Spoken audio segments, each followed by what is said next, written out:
9:23 now this morning. Spring cleaning season also means replacing the old with the new. And Julie Ramhold, consumer analyst at DealNews.com. Again, that's DealNews.com. Joins us this morning with the best and worst things to buy to get the most out of your money this month.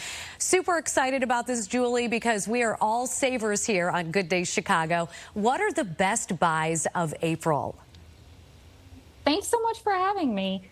I would have to say that April is probably one of those months where you think there's not a lot of great things out there, but the truth is it can be the first chance to get really good discounts on things like spring apparel. So we could see up to 60% off that this month. And considering those items just hit shelves, that's a really good opportunity to shop. But also, surprisingly enough, cookware is a great deal. With graduation and wedding seasons right around the corner, you could see discounts up to 70% off there.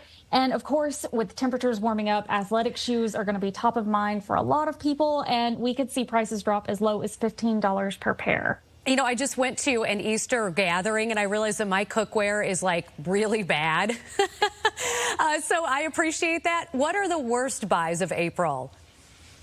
It can be really tempting to kind of use April as a time to spring clean and get rid of your mattress to buy a new one, but you should hold off just a little bit longer.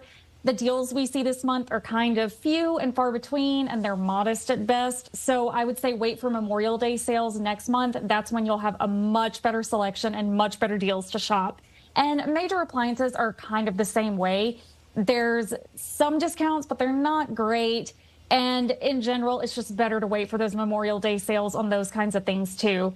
And then the bad news is that grills are not great to buy right now, and you have to wait even longer for those. Demand for that kind of thing is heating up right now, no pun intended.